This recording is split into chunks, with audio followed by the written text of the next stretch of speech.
Vou falar bem rapidinho. Meu nome é Keyton Maximiliano de Araújo. Eu estou falando de Brasília, Distrito Federal. Nasci aqui, então, né, Brasília. O que acontece, professora? Eu tenho uma empresa, junto com a minha esposa, de administração de condomínios. Então, a gente trabalha com administração de condomínio. O que aconteceu? Há um bom tempo, né, digamos assim, há uns 20 anos atrás, eu trabalhava numa multinacional de telecomunicação e mexia com licitações, beleza? Eu sempre trabalhei com licitações, só que era licitação aquela antigona, aonde aquela licitação raiz, onde a gente participava, não existia pregão. Então, sempre me apaixonei. Aí eu casei, montei uma administradora de condomínio e durante esses 10, 15 anos aí a gente mexendo e chegou o ano passado, eu virei e falei assim, olha, o que nós vamos fazer? Vamos começar a trabalhar com o governo na parte de terceirização. Então, a gente, né, abriu uma empresa, eu já tinha um CNPJ de terceirização, porque hoje a gente só fazia contabilidade e administração e uma parte jurídica também. Beleza. Aí, o ano passado, a gente vamos mexer com licitação, parte de terceirização. Beleza. Aí eu comecei a pesquisar, comecei a buscar e encontrei a professora. Me apaixonei de novo por licitação. Quer dizer, eu estou ainda no tempo do curso, fiz uma imersão mesmo assim profunda.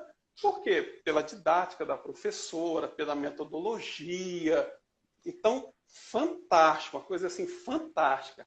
E aí renasceu de novo aquela paixão por licitação. Falei, cara, é isso aqui. Pronto, acabou. Minha vida agora vai ser essa aqui. Aí comecei a trabalhar, e vendo o curso, tudo, né? Quando foi no meio do curso, eu falei assim, quer saber? Eu vou começar a buscar clientes, cara. Eu acho que eu vou virar consultor. E tocando a empresa, né, de administração, e a minha paixão é a licitação. Professora, logo eu encontrei, né, um fabricante legal, assim, uma coisa muito boa. É um produto, é alimento, na realidade, é alimento.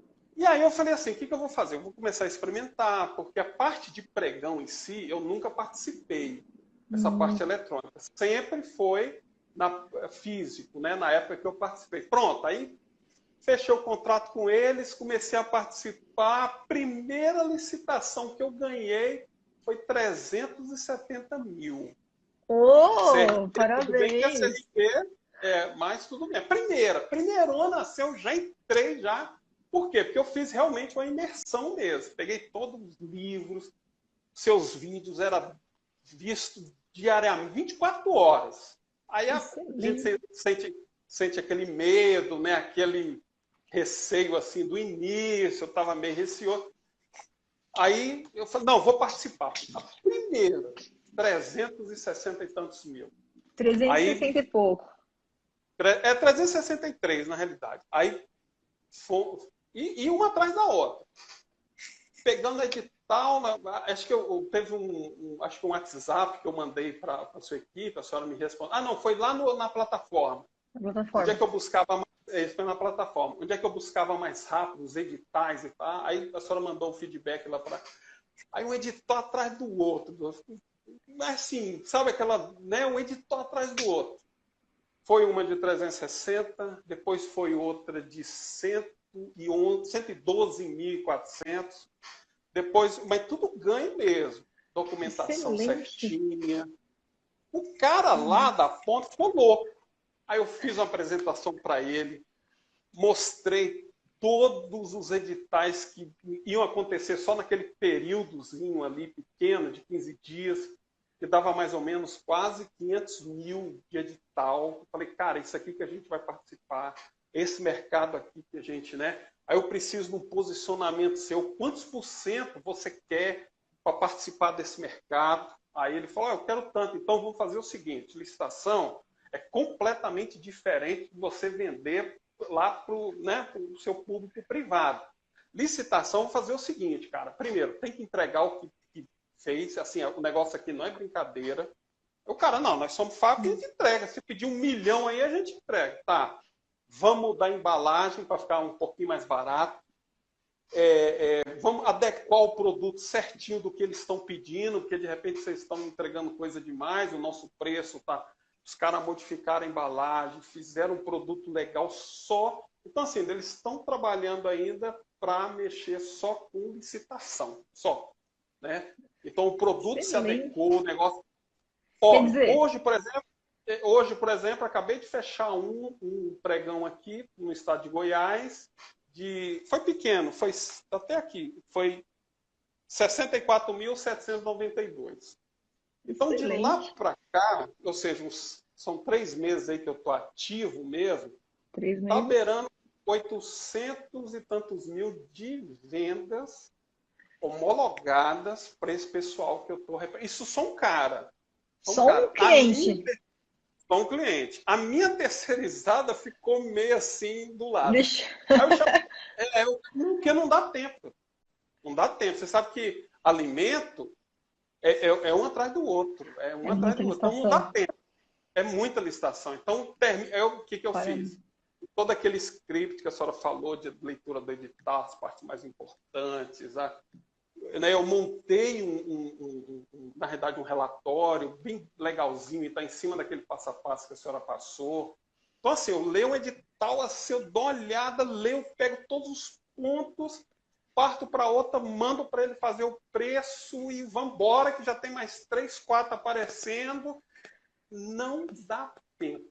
Não dá tempo. Aí, né, eu tenho 2 computadores muito fortes. Eu participo, né? Eu pessoalmente. Tem um outro computador que fica numa outro escritório, que fica também à disposição. Aí tem um no-break, já se faltar energia. Eu coloquei um equipamento de redundância de internet. E assim, o negócio virou sério. Aí agora, professora, o que acontece? Eu precisava muito falar com a senhora. Keito, deixa eu só primeiro, só te dar os parabéns, tá? Tá bombando aqui o chat, o pessoal te dando os parabéns. Então, só te parabenizar, que é um resultado fantástico. Olha só, mais de 800 mil reais em vendas fechadas só com um único cliente, né? Keito, você fez comissão sobre o êxito, um percentual, cobrou um percentual sobre isso ou fechou mensalidade? Não, eu no início, só contar um início, eu fui atrás de um produto, que eu vi também que saía muitas licitações, eu queria cobrar mensalidade.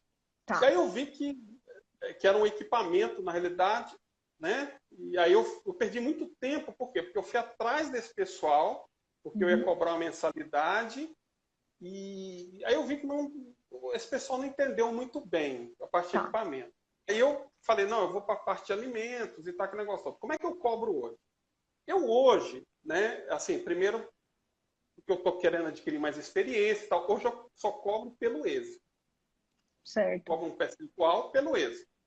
Como gira muito, é muito rápido, e o percentual que eu consegui no êxito é um percentual legal, muito bom, então eu prefiro estar no percentual. Por quê? Porque gira muito. Excelente. Agora, se eu conseguir um cliente onde esse giro não é muito alto, aí eu vou para a mensalidade. Só que o que eu estou te falando, assim, não está dando tempo, né? E aí eu quero me aprofundar mais, quero, né, fazer uma imersão mais profunda e tal. Por quê? Porque aí eu quero só ver se eu divido um pouco esse tempo aí para participação da minha empresa mesmo, que é a parte de terceirização de mão de obra. E coloca sua esposa junto. Não, pois é, esse é um pouquinho mais complexo. Então, por isso que eu quero me aprofundar. Eu adquiri uma experiência muito grande na participação, por isso que eu aconselho mesmo, todo mundo. Cara, pega, mesmo que você não ganhe nada, assim, eu falo assim, uma mensalidade, né? Cobro pelo êxito.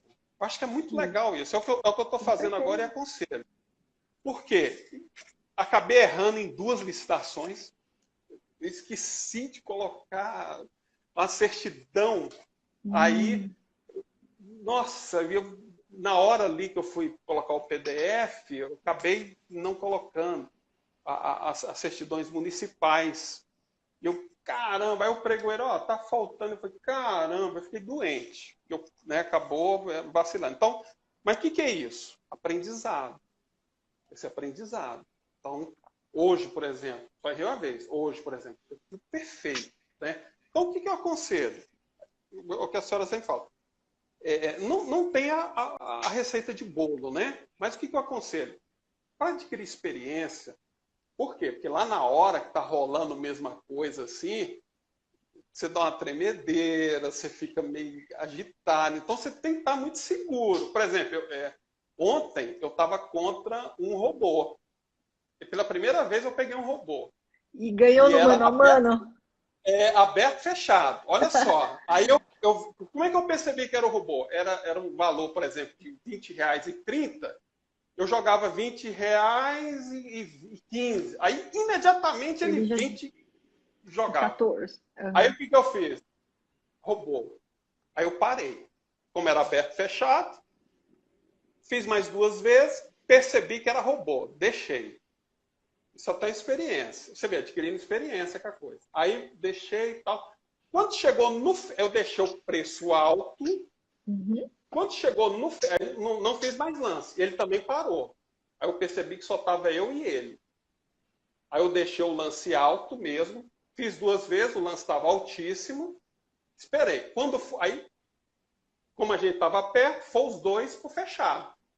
Quando chegou no fechado, eu joguei o preço que o meu fornecedor. Eu falei, cara, até aqui eu joguei um pouquinho acima. Só que como o preço a gente deixou estava muito alto, então ele não imaginava que na hora do fechado eu ia jogar o preço lá embaixo. Ganhei do robô. Ganhou do robô. Inclusive, é isso aí, Keyton. Parabéns, perfeito. Eu não sei se você já chegou, em que módulo exatamente você tá, mas no módulo 8 de alta performance, a gente vai com todas as dicas em cima disso daí mesmo, tá? Então é exatamente isso daí que você falou. As dicas estratégicas para lance é exatamente nessa linha que eu vou te mostrar como que você deve fazer, e você fez certinho, tá? Sem antes, acho que você ainda não chegou no módulo 8, mas já fez certinho. Então, parabéns. Né, no mano a mano, aí tá, só pra vocês verem aí, pessoal, mano a mano para tubarão não tem robô que ganha não, hein? Não, parabéns, Keyton. Então, o que eu tô falando? Experiência. Mesmo que não cobre só no êxito, vai pegando, vai adquirindo experiência ali, porque surgem muitas coisas, né? Teve só uma experiência também, que de repente o pessoal ficar meio ligado aí.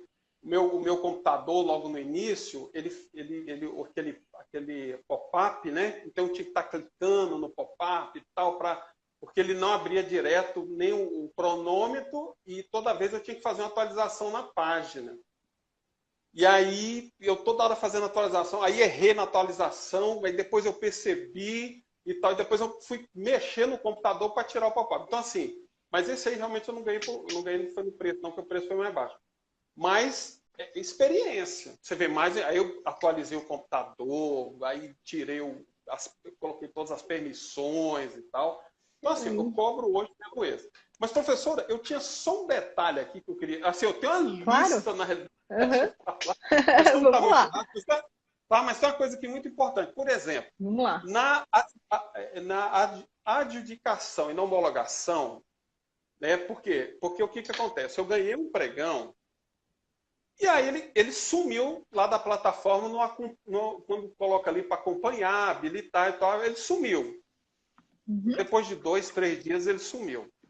Eu não consegui acompanhar mais.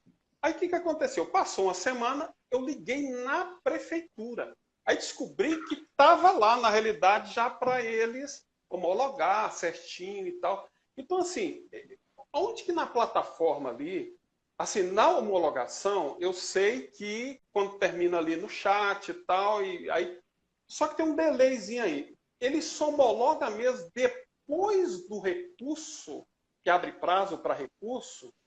Eu só queria só acompanhar. Quando você ganha aqui e quando que ele sai da plataforma. Porque até então na plataforma você acompanha. Mas quando que ele sai ali? Perfeito, Keyton. Depois que passa, o último acompanhamento que você consegue fazer é naquela etapa recursal, né? Que a gente tem lá acompanhamento do julgamento, a habilitação, a admissibilidade, né?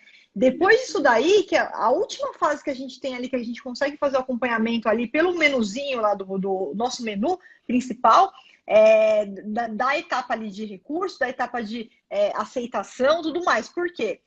Depois que ele terminou isso daí, só para você ver, quando a gente fala de adjudicação e homologação, se nós tivermos recurso, qualquer intenção de recurso que a gente teve, essas duas tarefas, elas não são mais tarefas do pregoeiro, elas são tarefas da autoridade competente. Do que isso muda? Que a autoridade competente, ela tem um login e senha próprio dela, que não é o pregoeiro, e esse cara que tem que entrar lá e fazer a adjudicação e homologação. Então, na minha tela do fornecedor, eu não tenho um ambiente onde eu vou acompanhar as duas etapas ali em tempo real, nada disso. Então, depois que termina toda essa etapa recursal, que até a etapa de recurso você vai lá, você consegue ver, você vê se o recurso foi deferido, se foi indeferido. Depois que termina isso daí, quando vai para a fase de adjudicação e homologação, que é na tela da autoridade competente, não vai estar lá. Aí, por onde que você vai pesquisar? Você vai pesquisar nas atas mesmo. Então, Keiton, tem uma aula lá no módulo 3, na parte prática, que é consulta a ata do pregão. Então, assim, em tese, na verdade, nem precisaria entrar com a sua senha, porque na ata vai estar tudo o que aconteceu, e inclusive a gente consegue verificar se já foi adjudicado e homologado. Então, tem duas formas de consulta que você faz lá, que é consulta, pregões em andamento e também consulta de ata. E aí você pode ir até vai pelo Comprasnet geral, www.gov.br, aí você vai descer, tem um carrinho, como se fosse um carrinho de supermercado, clicou em consulta, vai estar lá pregão, aí você tem o pregão em andamento, e aí você tem pregão ata. Se você clicar em pregão em andamento, tem até uma aula no curso que eu te mostro exatamente como fazer isso, para você colocar todas as situações, para você ter acesso a todas as situações, porque às vezes a gente esquece de clicar e ele fica ali, ó, em análise de proposta, aí vai aparecer, não tem nenhum pregão, porque foi o momento que você clicou. Mas existem duas aulas, tá na parte do Comprasnet final mesmo, depois que termina tudo, lá tem lá como consultar a ata e como consultar os pregões em andamento. Então, porque depois que finalizou isso daí, aí a gente tem que ir na busca na ata. E esse histórico, Keiton, ele é eterno, tá? Ele é eterno, ele sempre vai estar lá. Então, se você fazer o teste com essa licitação que você não achou, vai lá, faz a consulta da ata que você vai encontrar e vai estar lá com o histórico completo de tudo que aconteceu. Tudo registrado, permanentemente. Beleza, professor. É só um detalhezinho aí.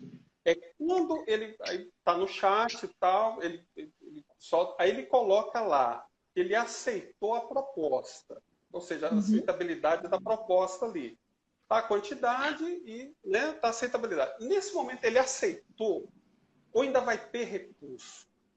Não, quando a gente fala de aceitabilidade da proposta, vai ter o recurso, porque essa fase de aceitabilidade de proposta, ela vem antes mesmo da habilitação. Então, veja bem, nesse momento o pregoeiro ele tem que reforçar se a proposta apresentada pelo primeiro colocado, né, o provisoriamente vencedor, se realmente é uma proposta que atende, porque às vezes alguma coisa passa batido. Às vezes no exame preliminar de conformidade, alguma coisa passou batido, tinha lá uma especificação de um alimento diferente do que foi pedido, na proposta do cara não tem o alimento, quer dizer, algo passou batido e vai ter que desclassificar esse cara. Então ainda é um momento que ele vai fazer essa análise, se tiver algum erro ali. Depois que ele fala a aceitabilidade da proposta foi aceita, significa o quê? Quanto ao objeto está ok, mas vamos falar também de preço. É agora que vem o momento da negociação. Então ele negocia e aí em ato contínuo ele já coloca o valor negociado, fechou naquele valor, beleza, vamos para a habilitação. Aí a habilitação vai depender muito, porque se é o Comprasnet, ele está usando o SICAF e de repente não pediu nenhum atestado, não pediu nenhum documento fora do SICAF, ele faz, às vezes, a habilitação pelo próprio SICAF mesmo. E aí ele coloca lá o resultado, ó, foi habilitado e tal. Aí declara-se o vencedor, né? Quer dizer, tá aceito, proposta aceita, habilitado, e agora que a gente abre para o recurso.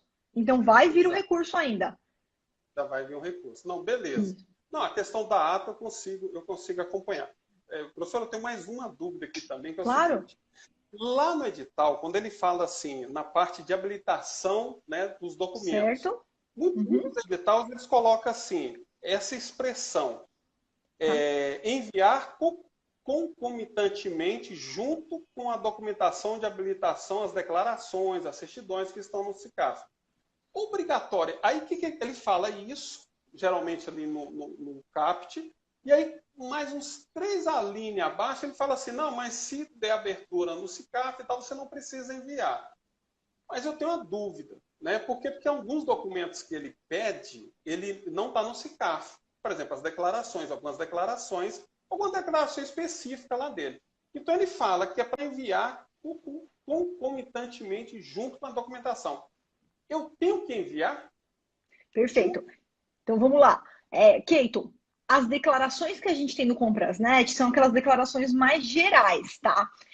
O órgão, ele pode, como a gente tem algumas legislações que são estaduais, municipais, portarias, então pode existir sim, de repente, para aquele órgão, uma declaração específica e que não está no SICAF, não está no Comprasnet, desculpa, no Comprasnet, né? Que é aquela que se a gente só vai ticando sim, sim, sim, sim. Então, quando ele precisa pedir, ele tem lá uma instrução, uma portaria, um regulamento próprio que exige ele solicitar essa declaração que não consta no Comprasnet, você precisa enviar sim. Você pode até ver que no edital, com certeza vai vir, inclusive, o fundamento normativo, né? Legal, do regulamento, da instrução, enfim, vai estar conforme portaria, conforme instrução tal, tal, tal. Então, é uma exigência daquele órgão que quando está no edital e a gente não impugna o edital, a exigência está lá, você precisa mandar. Então, o que você faz? Todos os documentos que não estão no SICAF, nesse caso não está no Comprasnet também, porque é uma declaração à parte, no momento que você vai cadastrar a proposta, você também faz o cadastramento prévio dos documentos. E aí, esse é o momento de você colocar essas declarações também, tá? Por isso que o edital já traz isso daí. Por quê? Porque os documentos que estão lá no SICAF e as declarações que já estão no Comprasnet não tem sentido nenhum pedir de novo, porque você firma a declaração e tem até uma parte lá de consultar a declaração, uma declaração normal, como se fosse assinada mesmo, né? O sistema ele tem essa conferência, tudo. Então, aí você precisa enviar sim, tá? Sempre pediu previamente, você envia previamente. Segue o edital à risca. Beleza. Professora, eu tenho mais outra dúvida, que eu já ouvi alguns comentários pela internet, é o seguinte. No pregão eletrônico, aí lá no preenchimento da proposta, no Comprasnet mesmo, estou preenchendo ali. Como a marca do meu fabricante é uma marca própria, então se eu colocar o nome dele lá, vou acabar identificando. Então, o que acontece? Eu coloco própria, ou seja, a marca própria, modelo próprio. Então, aí eu coloco assim, meio próprio, tudo próprio e tradicional, porque eu não quero identificar, porque eu tenho um certo receio de se identificar o meu nome lá do meu fabricante, vai identificar a empresa e tal. Então, eu coloco próprio. Eu já ouvi falar, em alguns materiais que eu escutei, que se você colocar próprio, eu corro o risco desse item ser, ser desclassificado. Eu vou te explicar por quê. Keiton. E aí eu vou falar do Comprasnet, tá? Que às vezes o pessoal tá escutando para não ter nenhuma, de repente, misturar, de repente, com. Tem prefeitura que tem sistema próprio, né? Tem outras entidades que têm sistema próprio, e a gente não pode falar de todos os sistemas que existem. O mais utilizado que é o Comprasnet, como que funciona hoje? O campo do Comprasnet, onde está escrito assim, ó, quando você vai preencher, tem lá a marca, né? Tem a marca, tem o fabricante e tem a descrição detalhada, tá? Então, veja bem, Keiton, a descrição detalhada é aqui que não pode ter identificação nenhuma. Só que o campo marca e o campo fabricante, olha só, isso é algo que é até uma novidade, digamos assim. Esses dois campos, eles ficam ocultados. Ninguém vai ver esses dois campos antes de terminar a etapa competitiva. Então, no Comprasnet, novamente, no Comprasnet, para não confundir de repente com outro sistema particular, o campo marca e o campo fabricante, você pode colocar por quê? Porque esses dois campos eles são ocultados. Onde você não pode pôr de forma nenhuma é naquele lá, ó, descrição detalhada. Se você pôr aí, Keiton, já era. Você vai ser desclassificado. Algum concorrente seu que vê vai identificar e você vai ser desclassificado. Não, essa eu entendi. Ótimo. Aí, Keiton, só para... Opa, acho que travou aqui para mim o vídeo dele. Espero que você não caia, Keiton. Se cair, volta de novo aqui pra gente. Travou aqui para mim. Pessoal, travou aí para vocês também? Vocês estão vendo o Keiton? Vamos ver se ele volta aí. Travou seu vídeo pra gente, Keiton.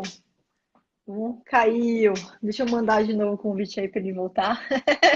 Caiu, né, gente? São as coisas da internet. Vamos ver aqui se eu consigo adicionar ele de novo. Aqui. Vamos ver se ele tá. Caiu. Caiu, pessoal. Que pena. Tava tão produtivo aqui. Vamos ver se ele consegue retornar. Aí nos últimos minutinhos finais. E aí, enquanto ele não retorna, pessoal, essa questão aí do Comprasnet, tá? Que eu expliquei. O único cuidado que tem que tomar, então, é ali na descrição detalhada, tá? Por isso que muitas vezes quando coloca a marca própria, porque depois que termina a etapa competitiva, aí essas informações elas ficam visíveis para todo mundo, tanto o campo marca quanto o campo fabricante, né? E aí quando o pregoeiro vai julgar e tá lá a marca própria, ele não sabe que marca que é. Então, claro que existe jurisprudência contra a desclassificação nesse caso, mas para evitar dor de cabeça é melhor a gente colocar, né? Para não ter problema. Deixa eu ver aqui se o Keyton voltou. Vamos aguardar só o Keyton entrar aqui.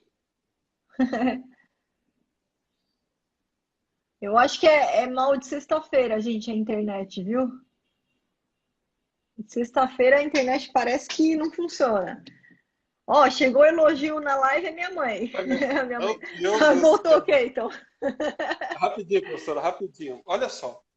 Esse aqui é um projeto que eu tenho e, né, eu só queria tirar uma dúvida. Claro, claro. Eu vejo na prática que algumas empresas que trabalham com a parte de informática, o que acontece? Elas têm a sede, por exemplo, em São Paulo e ela presta um serviço, por exemplo, lá no Maranhão, beleza? O que eu vejo? Tá. Que ela é de São Paulo, ganhou lá no Maranhão prestação de serviço. E tal. Aí o que eu percebo que lá no Maranhão onde eles ganharam, eles, entre aspas, eu não sei se eu vou só colocar a expressão aqui, uma sublocação dessa mão de obra lá no Maranhão. Ou seja, por exemplo, eu já vi isso no banco, né? A parte de, por exemplo, rede de informática e tal. Eu vi que os caras ganharam em São Paulo e estavam prestando serviço lá uma outra empresa, mas em nome deles. Como é que é isso? Essa questão disso de sub... Eu vejo que é uma sublocação, mas eu vejo que, sabe assim, o cara ganha aqui, mas outra empresa lá vai subir. Aí, só para finalizar a minha pergunta, eu já vi, eu estava conversando com outro consultor também, que ele parece que manda uma procuração para o cara lá no estado, ele é daqui, manda para o estado lá, e essa procuração faz com que o cara, óbvio, né, represente ele lá no serviço, no órgão e tal. Assim, essa questão, sabe que a professora podia, né, esclarecer assim? Claro, vamos lá. Keyton, provavelmente, tá? São duas situações aqui que a gente tem que diferenciar, tá? A primeira, se a gente estiver falando de subcontratação, como é que funciona a subcontratação, tá? Quando você participa da licitação, então você tem a empresa A vai lá, participa e ganha a licitação. Quando essa empresa A participou, tudo que ela comprovou era dela, tá? Tanto a parte de proposta, beleza, mas a documentação é dela, todos os requisitos de qualificação técnica, econômico-financeira, tudo que foi analisado foi dessa empresa aqui. Então, quem tem que prestar o serviço é a empresa que ganhou. Quando é que eu posso pegar uma outra empresa e jogar essa outra empresa para ir lá e também prestar esse serviço? Isso a gente chama de subcontratação e ela só pode ser feita, somente pode ser feita, como? Se o edital e o contrato tiverem expressamente autorizados. Se não tiver essa previsão, isso é ilegal e é causa para rescindir esse contrato, inclusive penalizar essa empresa. Então, se tiver coisa errada, você pode inclusive denunciar, porque se for concorrente seu, eles precisam ser inclusive penalizados e esse contrato ser rescindido, inclusive vai acabar o contrato. Por quê? Porque senão seria uma forma da gente burlar. Imagina, eu vou lá, participo da licitação com a Viana. Aí a Viana ganha a licitação, aí eu pego lá uma outra empresa e mando a outra empresa ir lá e dar o treinamento, por exemplo, né? Então, não, a gente ganhou a Viana que vai ter que prestar. Então, não tem problema nenhum da Viana estar em São Paulo e o serviço ser no Maranhão. Só que, se o serviço vai ser em Maranhão, a Viana vai ter que contratar os empregados lá do Maranhão para fazer essa prestação de serviço. Então vai ter que fazer a prestação de serviço, vai ter que colocar gente lá para arrumar, técnicos para arrumar os computadores. São os meus técnicos, tá? Eu posso ter empregado no Brasil inteiro, não tem problema, mas são os meus técnicos. Eles têm um contrato comigo, é diretamente comigo, a Viana, que contratou esses técnicos, tá? Agora, se eu pego uma outra empresa e jogo para outra empresa fazer, isso é uma subcontratação que provavelmente é ilegal. Por quê? Porque não se pode subcontratar 100% do objeto. Senão seria uma empresa ganha, a outra vai lá e realiza. Não. Então, é um percentual que o contrato, que o edital traz, vai poder subcontratar 20% relativo a essa parcela aqui. Então, isso já vem tudo antes, tudo combinado. Se não for isso, Keyton, você pode fazer uma denúncia e vai gerar penalidade, vai gerar a rescisão do contrato desse concorrente, sem dúvida nenhuma. Tá, eu vou ficar esperto em relação a isso. Eu vi, mas aí acabou, eu nem, né? Passou, né? Passou, acabou passando. Professor, tem outra coisa também, que acho que a senhora já chegou a falar numa live. Por exemplo, eu vi um edital na semana passada, que o edital estava exigindo que as declarações, fora essas né, são as básicas, do Comprasnet, do Comprasnet, algumas outras declarações que ele pedia lá, particular da prefeitura, e ele estava exigindo que tivesse reconhecimento de firma da assinatura do proponente. Né? Era pregão eletrônico? Era pregão eletrônico. Ele exigia que fosse anexado com firma reconhecida. Certo, aí na hora eu fiquei meio em dúvida se impugnava ou não, mas né, por gentileza.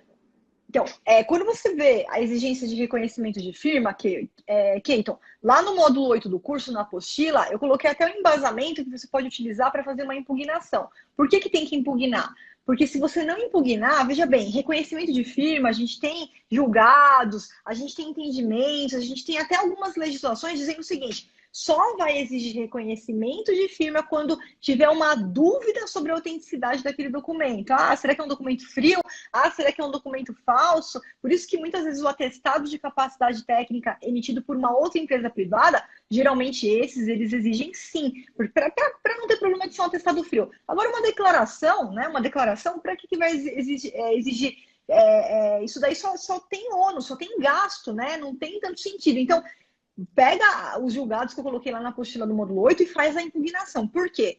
Se ele pegar a sua impugnação e ele não concordar e falar, não, eu vou exigir o reconhecimento de firma do mesmo jeito, hoje ainda não tem o que a gente fazer. A gente vai ter que seguir o edital que faz a lei entre as partes e a gente vai ter que colocar esse documento com a firma reconhecida. Mas não custa tentar. A gente, normalmente, os editais que vêm ainda com essa exigência, ainda mais com uma declaração, são administrações que não estão muito atualizadas, né? Então, precisa de um empurrãozinho. Então, colocando lá a legislação, colocando lá a jurisprudência, os entendimentos, eles vão falar, opa, realmente a gente está um pouco para trás, vamos mudar isso aqui, vamos tirar essa exigência e deixar só que só vai ser exigido se realmente surgir uma dúvida, né? Um atestado que talvez acha que é falso. Então, aí surgiu uma dúvida, vamos pedir. Mas faz a impugnação, sim. Beleza. Nessa mesma linha de raciocínio, professora, o atestado de capacidade técnica também, eu já peguei um edital que exigia que o atestado tinha que ter firma reconhecida. Então, existe uma diferença aí, declaração e atestado. Por quê, Keyton? Na verdade é o seguinte, todos os documentos que o edital exigir com firma reconhecida, e se você não impugnar o edital, você vai cumprir a risca. Se ele pediu 10 documentos com firma reconhecida, você não impugnou, passou o tempo de impugnação, a licitação é amanhã, você quer participar? Manda com a firma reconhecida, porque senão eles não vão aceitar, porque foi uma exigência feita que não foi impugnada, e ainda hoje a gente pode ainda exigir isso daí, tá? Agora o atestado já é mais uma regra. Quando ele for emitido, principalmente quando ele é emitido por pessoa de direito privado, quer dizer, uma outra empresa. Eu pego aqui, presto um serviço aqui, a Flávia vai ali no mercadinho, aqui dou o curso de licitação para o mercadinho. Aí eu peço para o mercadinho me dar um atestado e peço para ele reconhecer a firma, porque é mais fácil de falsificar um atestado, né? Entendi. Professor, só a gente mudando um pouquinho de assunto, Claro. Aí minhas participações aí acabou vazando para algumas pessoas no meu ciclo social ali. Aí tem um amigo meu que ele montou a empresa agora, dia 22/4. Ele abriu o CNPJ. Abriu o CNPJ. Quer participar, né? Ele falou, cara, vamos participar de qualquer jeito. Ele abriu empresa por sua causa, né? Praticamente. Exatamente. Aí, olha só. 22/4. Beleza? Agora, não completou nem um mês. Ele não tem balanço ainda, só tem um balanço de abertura. Na lei que foi homologada agora, a 14.133, ela fala sobre isso. Mas e agora, a 866? Eu posso usar esse balanço de abertura? Você pode usar, mas você vai ter que tomar um cuidado. Keito, qual que é esse cuidado? Se o edital for silente, impugnação. Por que eu estou te falando isso? A nova lei, a Lei 14.133, quando ela fala do balanço de abertura para as empresas constituídas no ano, então no ano de 2021, ela não tem o balanço de 2020. Foi constituída esse ano, ela tem só o balanço de abertura, tá? Isso é uma jurisprudência já lapidada que foi colocada na nova lei de licitações. O Tribunal de Contas da União, doutrina, todo mundo já falava, uma empresa recém-constituída pode usar o balanço de abertura, ponto final. Então, quando a nova lei vem, ela já vem com essa atualização, com uma jurisprudência já consolidada, já lapidada. Então, o que você vai fazer? Ainda está na 866? É silente, não falou nada, não pode correr risco. Entra com uma impugnação ou que seja um pedido de esclarecimento. É o seguinte, empresas recém-constituídas, conforme essa orientação, é o balanço de abertura. Então, gostaria só de ratificar, de confirmar se será aceito o balanço. Eles vão ter que aceitar de qualquer jeito, mas já impede de repente, chegar lá na hora, o pregoeiro está despreparado, a comissão de licitação está despreparada e tentar inabilitar o seu cliente. Então, não, a gente já faz isso, já antecipa o que pode dar errado. Tá, mas o edital, professor, ele pede o índice de liquidez ali. Mesmo eles pedindo esse índice, eu posso entrar com balanço de abertura ou não? Se ele pedir o índice de liquidez, eu não entro. O problema é o seguinte, se o balanço de abertura ele não atender aos índices da forma que está sendo exigida, você vai ser inabilitado por não atender aqueles índices. Então, aí você teria que procurar, de repente, uma outra licitação. Muitas licitações, Cleiton, não pedem balanço, tá? A não ser que geralmente são licitações de maior vulto, tá? Que solicitam um balanço para dar uma olhada, uma analisada na saúde financeira da empresa, mas eu não sei direito o que ele vai vender, qual que é o vulto do que ele pretende vender com essa empresa recém-constituída, mas também tem muita licitação que não pede balanço. E outra, ele é pequena empresa, microempresa, algo do tipo, ou não? ME.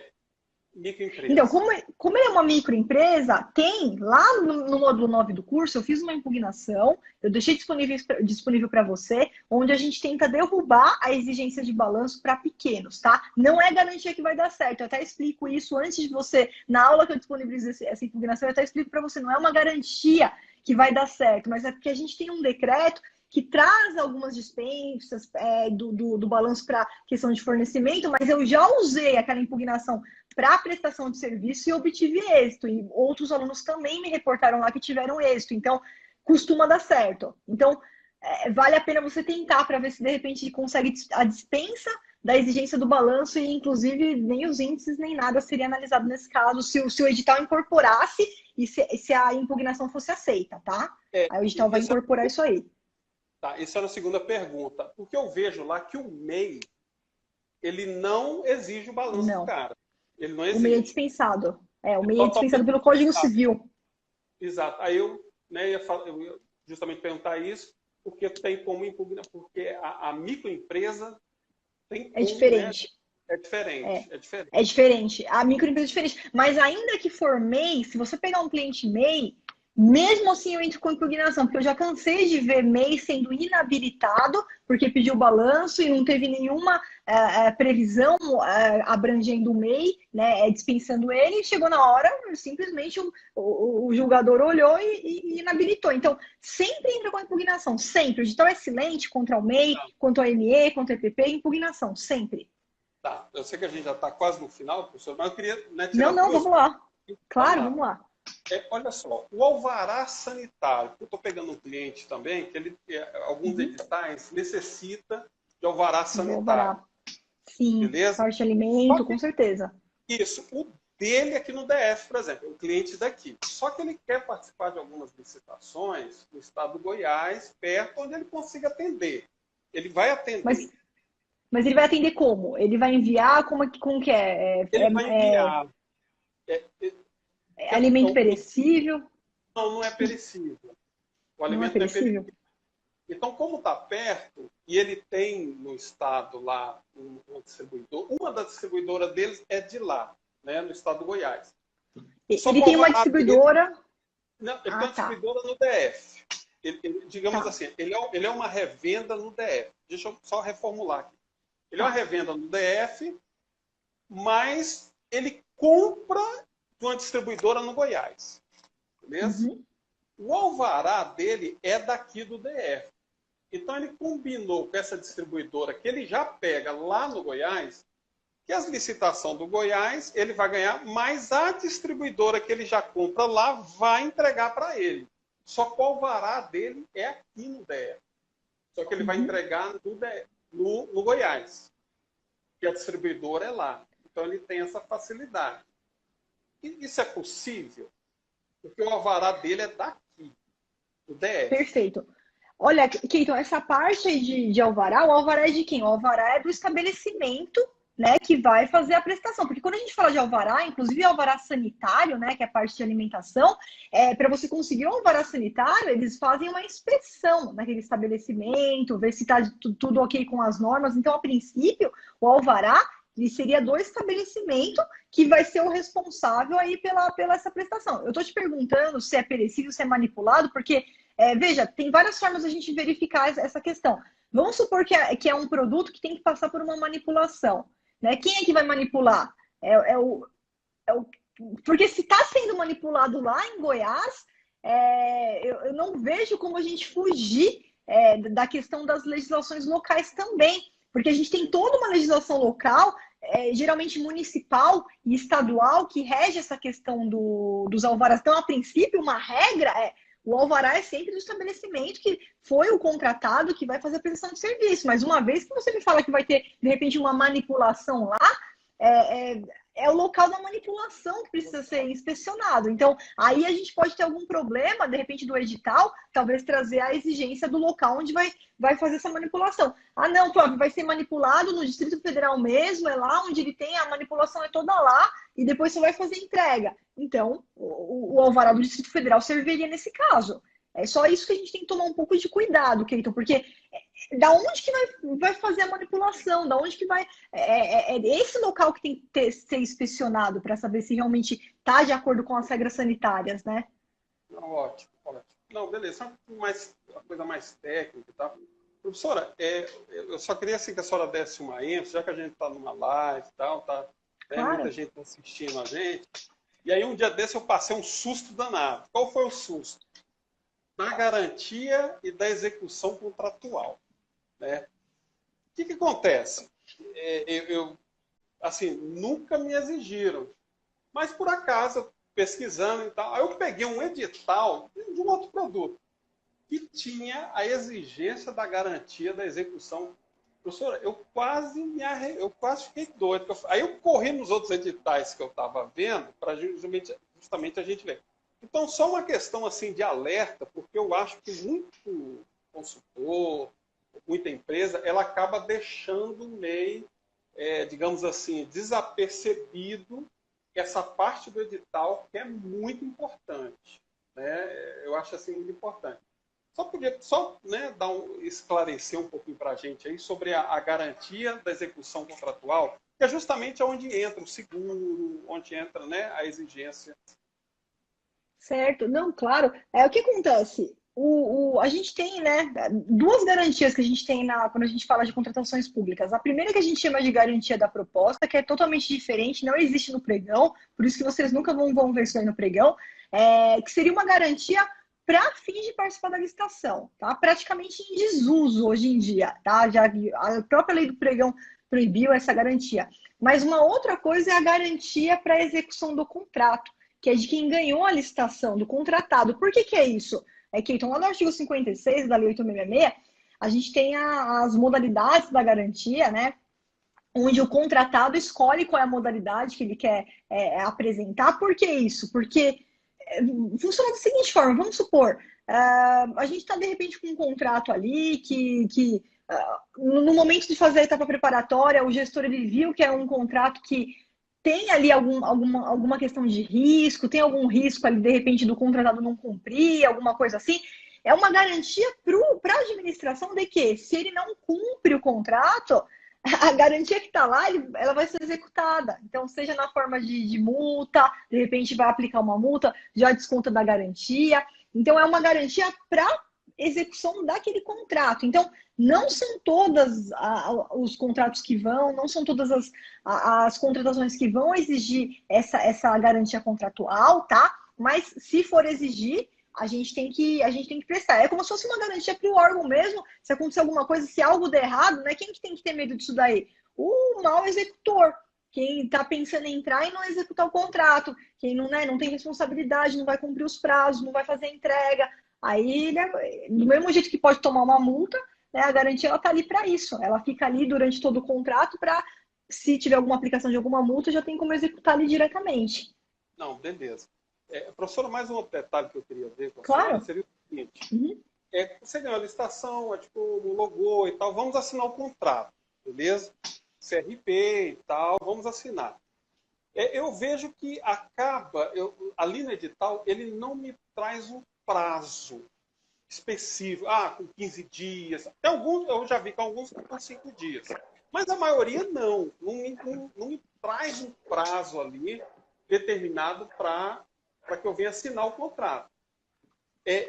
Nesse caso, né, a lei está correta, ou seja, ela não exige o prazo, não exige o prazo contratual para que venha assinar, ou não, ou se de repente a prefeitura ou algo vai, não, eu não vou assinar o contrato.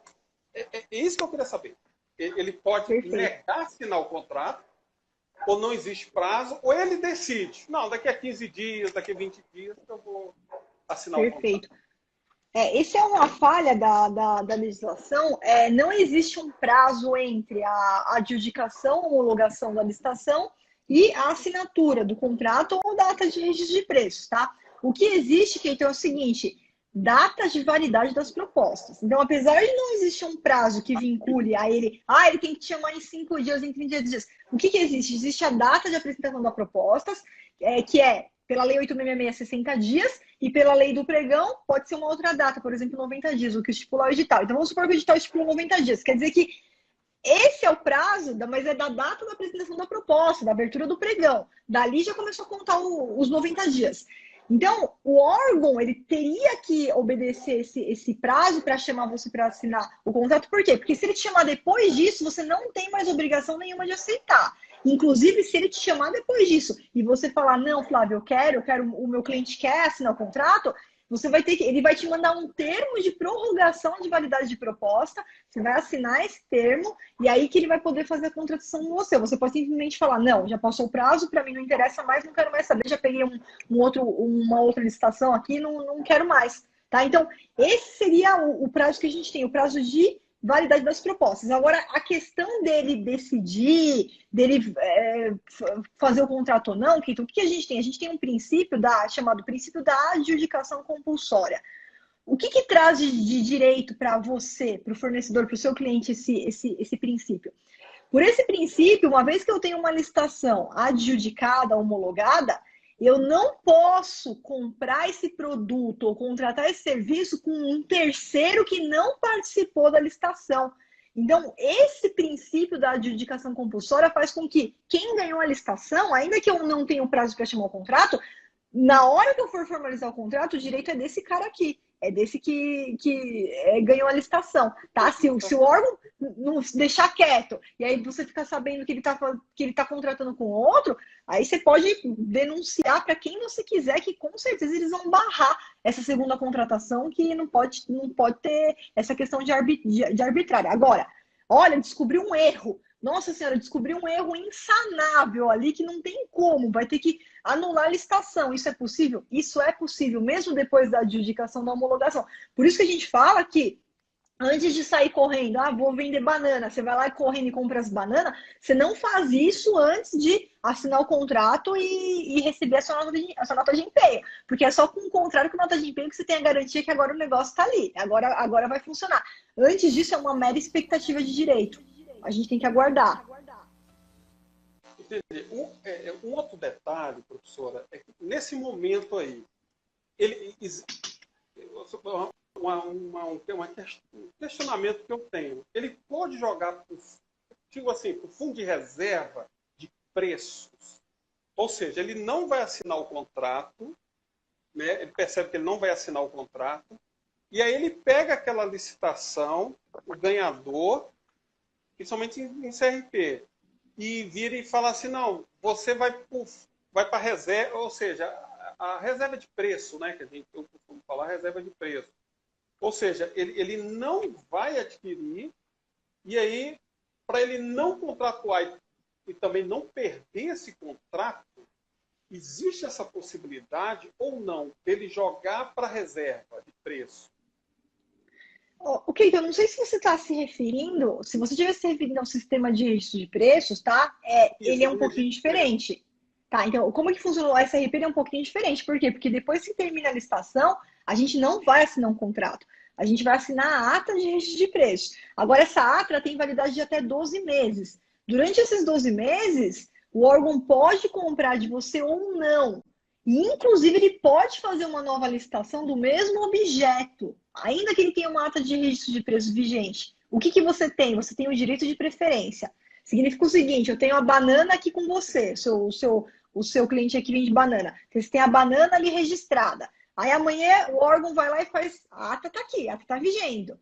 Ele não comprou banana no seu cliente, ele vai lá e faz uma nova licitação para comprar banana, ele pode fazer, ele pode fazer. Só que se o preço da banana, inclusive o seu cliente pode participar dessa nova licitação, só que se o preço da banana aqui na nova licitação ele for mais alto, o seu cliente tem o direito de preferência, ele está com a ata assinada. Eu não vou poder comprar no novo licitante, eu tenho que comprar, isso daí é direito de preferência. Não entendi, mas mesmo com a ata assinada, ele pode abrir outra licitação? Pode abrir uma nova licitação. Por quê? Porque vamos supor que, de repente, ele faz uma pesquisa de preços, ele vê ali que os preços que estão registrados, de repente, estão mais altos. A primeira coisa que ele tem que tentar fazer, eu sempre oriento meus alunos a fazerem isso, é tentar negociar com o fornecedor. Se o fornecedor falar, não tem negociação, eu não vou diminuir meu preço, aí ele vai lá e faz uma nova licitação. Porque nessa nova licitação, de repente, ele comprova que realmente os preços, aconteceu alguma coisa no mercado e o preço da banana foi lá para o chão. E aí você está querendo cobrar o preço que está registrado, você não é obrigado a diminuir o valor, mas ele pode fazer uma nova licitação. Por quê? Porque o SRP é totalmente diferente. A ata de registro de preços é a única coisa que ele não tem obrigatoriedade de compra ou contratação. É diferente de uma licitação normal. Tá, professor, só mais uma dúvida. Por exemplo, claro. eu pego essa ata, pronto, ganhei, beleza? Eu pego essa ata, eu começo a oferecer carona nessa ata para os outros órgãos e tal, quem que, né? Só a ata, ela dá digamos assim, essa autorização, ou só depois da assinatura do contrato que eu posso fazer isso? Porque eu sei que no edital, assim, porque eu sei que no edital ele já informa, 50% é do órgão de origem. Beleza. Eu vou respeitar isso. Só que eu quero pegar essa ata e passar para os outros, né? Aquele restante eu posso vender mais. Mas eu faço isso quando eu estou com a ata ou depois da assinatura do contrato? Não, quando você está com a ata. Dessa ata aqui, Keiton, podem gerar quantos contratos forem necessários. Você está com a previsão lá de vender 10 milhões de banana. Vai gerar vários contratos ao longo do ano. Então, assinou a ata, pronto, a ata está pronta. Eu não vejo problema nenhum em oferecer essa ata aí para outros órgãos. Tem gente que fala, não, isso daí não sei o que é antiético. Eu não vejo problema nenhum. Desde que não tenha, você não vai oferecer dando um presentinho, nada do tipo, para não caracterizar alguma irregularidade. Não, só está falando, eu tenho uma ata porque o órgão precisa da banana também, para ele é mais vantajoso pegar carona de repente do que fazer uma nova licitação lá no âmbito dele, tá? Então não tem problema nenhum. Assina a ata, qualquer uma ata está liberada, qualquer um pode pegar carona se esse edital autorizou carona, tá? Pode pegar carona na ata. Isso no próprio edital já tem. Então, eu sempre Então, imaginei beleza. que depois da assinatura do contrato e tal, que eu poderia Não, não, não. negociar essa ata. Não, Não, não, não. A ata já não precisa nem ter sido não. feita nenhuma compra. O órgão gerenciador não comprou nada, não importa. A ata está vigente e qualquer um pode pegar carona. Legal. Eu só mais uma coisa. Módulo aberto e fechado, beleza? 2 Certo? itens. Estão lá os 2 Uhum. itens. Um dia desse eu passei por isso. Os 2 itens aqui. Um Tá. item era a quantidade menor e o segundo item era a quantidade maior. O pregoeiro, que está fechado, ele começou, o modo fechado, ele começou pelo item menor. Ele começou pelo item menor. Na verdade, eram 4 itens, mas só estava concorrendo em 2. E ele começou pelo item menor, o fechado. 3 minutos na frente, beleza? O que Uhum. aconteceu? A minha dúvida é essa. Quando o primeiro item, que era menor, fechou, eu ganhei no preço legal, preço lá embaixo. Pronto, eu ganhei. 3 minutos na frente. O meu concorrente, ele viu o meu preço, não viu? Na hora que fechou o item fechado, na hora que acabou. Não, não, Dois durante itens. aqueles, durante aqueles 5 minutos que fica em sigilo, ninguém vê. Aí Então ninguém depois viu que que fechou. terminou, aí a etapa fechada terminou, todo mundo Isso. fica sabendo do preço. Aí fica aberto. Esse foi o detalhe. E aí no Aí item de abre. cima, que era 3 minutos atrasado, eu acabei perdendo. Por quê? Porque acho que meu concorrente viu o preço que eu coloquei nos itens menores. Porque, Mas era o pela. mesmo item? Não, Era o não, eram mesmo 2 item, o mesmo itens. produto? 2 Não, não, não, itens. eu sei, era o mesmo produto Era o mesmo para ele fazer produto, essa. isso. O mesmo produto, só que em Era o 2 mesmo itens. produto. Tá? Um era Entendi. 6 Aí ele calculou. mil unidades e o outro era 30 mil unidades. O Do de mesmo 6 produto, né? mesmo produto, 2 itens. Uhum. Item 40 e 41. O de 6 mil, ele fez primeiro. Aí eu fechei. Modo fechado, último lance, fechei. Aí ele Esse, viu. ele viu. Ele viu. Esse É, estava 3 minutos atrasado. Aí na hora, até sim, na sim, hora sim. eu pensei, o cara vai ver. Só que como eu tinha jogado meu preço lá embaixo, né, o preço legal para gente, mas o É. preço para ganhar, o cara viu no item maior, que era de 30 mil unidades, ele jogou um preço menor porque ele viu aqui. Isso Ele pode? viu. Pode, né? Essa Porque depois que. de É, tempo. e você sabe que eu não tinha nem assim, quando eu falo para os pregoeiros, eu falo isso para eles, eu falo assim, ó, tenta abrir um item por vez se for possível, porque hoje o É, Comprasnet ele limita 20 itens por vez, né? Porque a preocupação é você participar de um monte de item ao mesmo tempo sem robô, talvez fique difícil. Então eu sempre falo para os meus alunos, ó, se tiver poucos itens para o servidor, né? E você puder abrir um por vez, é melhor, porque aí a pessoa consegue ali se dedicar, ou então ter tempos diferentes para os dois não fecharem ao mesmo tempo. Que aí você, de repente, não consegue dar os dois da etapa fechada fechando ao mesmo tempo, aqueles 5 minutos, talvez você não consiga estar em 2, 3 lugares ao mesmo tempo, né? Então, foi esperto o seu pois é, porque concorrente. aí ele, exato, É, porque aí ele olhou né, é, acabou vendo o preço, mas não sim, mais dá para concorrer, professor. Em é, 2, 3, né, itens ali, sim, dá para o cara. daria, Eu já concorri com 6 itens, praticamente ao mesmo tempo. Então, excelente, assim, dá para concorrer. Professor, só mais uma coisa aí, que aí a gente, né? Ó, certo? o meu curso só em agosto que termina. Agosto ou setembro, foi daí eu peguei a turma de setembro, na realidade. Ah, sim. Eu vou continuar com o curso. A senhora vai fazer alguma coisa que eu já ouvi lá nos comentários, na fanpage? Já tem lá, tem Eu o. não quero deixar o curso. Sim, a gente tem uma renovação, já está disponível, inclusive, lá para vocês.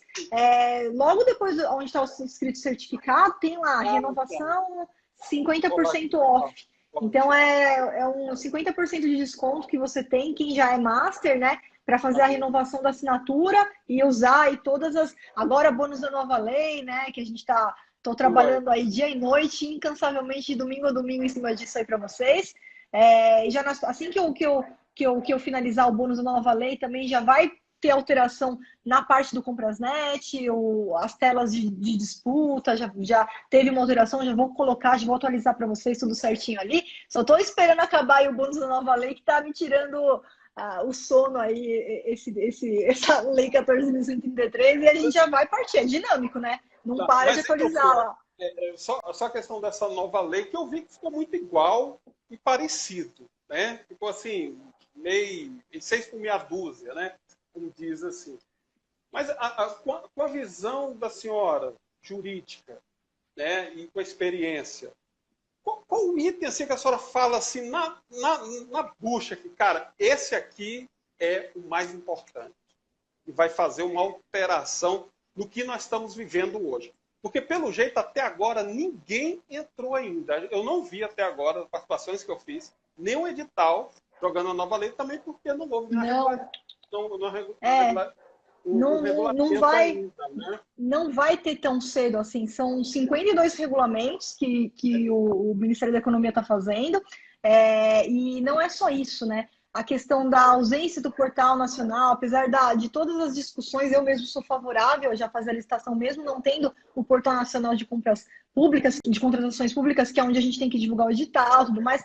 Mas veja, nada está adaptado, né? O pregão eletrônico vai fazer por onde? Pelo Comprasnet?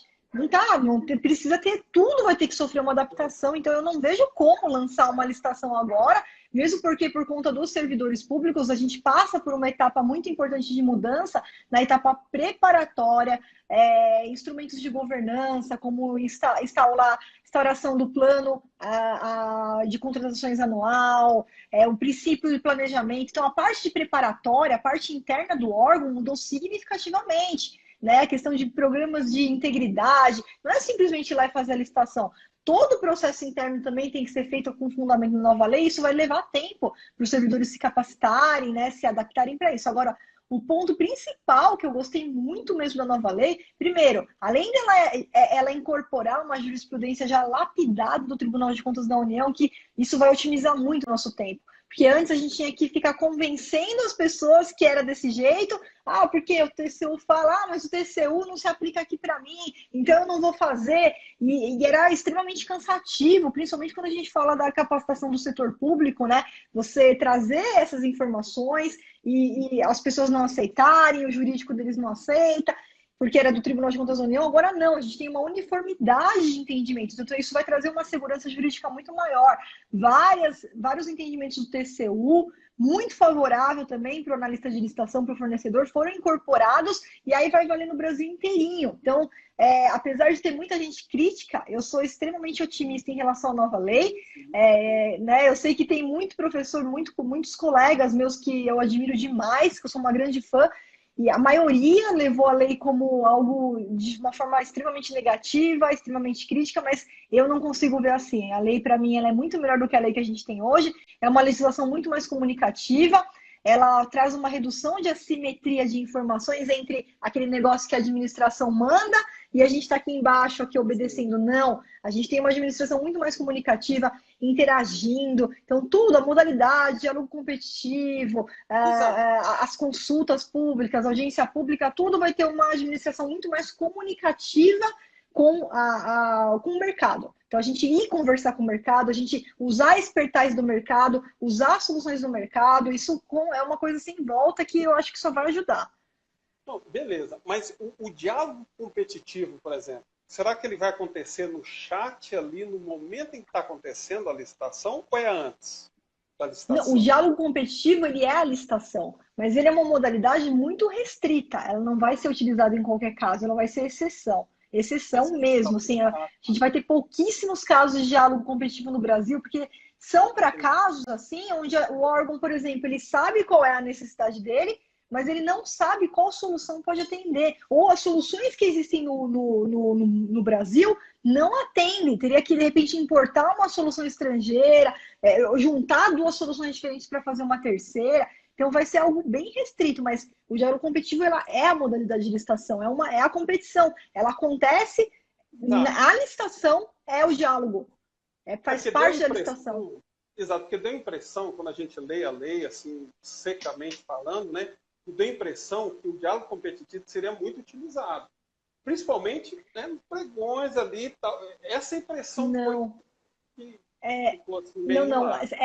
É para soluções, inovações, quando exige uma solução, uma inovação tecnológica, uma inovação técnica, quando a administração não sabe qual solução vai atender a necessidade, ou as soluções que tem no mercado não servem para atender aquela necessidade. Então, vai ser algo mais restrito, pouco utilizado, certamente vai ser pouco utilizado, não é o rito tradicional. O rito tradicional vai continuar no pregão e na concorrência. CRP não muda, né? Não vai mudar, né? O SRP só veio para melhorar. Tudo aquilo que a gente tinha no decreto 7892, ele foi previsto na lei, então os quantitativos foram previstos na lei, órgão gerenciador, participante, não participante, carona, a ata vai poder valer por 2 anos, 1 ano prorrogável por igual, período. Então, para mim ficou muito melhor, sem dúvida nenhuma. Mas logo também das solicitações que eles vão fazer, né? Parece que vai entrar também, não é isso? Eu não entendo dessa forma, Keito. Eu até vi algumas publicações nesse sentido, mas não é. Não entendo dessa forma, não. O meu entendimento, e não quer dizer que eu esteja certa nesse momento, né? Tudo que a gente tá trazendo agora, amadurecimento, tem um professor que fala, a gente está escrevendo a lápis. E é verdade, a gente está escrevendo a lápis, porque eu não sei, amanhã vem uma orientação do Tribunal de Contas da União, vem uma orientação de um órgão de controle, ou a doutrina em peso falando o contrário, a gente vai seguir a corrente majoritária. Mas aquela previsão do jeito que foi colocado, unicamente falando assim, no meu entendimento, as propostas que, quando autorizar, por exemplo, uma proposta, cotar uma quantidade inferior ao quantitativo total. Isso é possível? Isso já era possível desde a Lei 866, se o edital trouxesse essa possibilidade. Vou comprar 10 milhões de banana, mas aqui, como eu sou um pequeno fornecedor, eu vou cotar 5 milhões só de banana, e não 10. E se o meu preço for o menor preço, eu ganho aqueles 5 milhões e a gente vai ter que fazer uma nova, aquele restante que ficou faltando, ou fazer uma nova licitação, tal.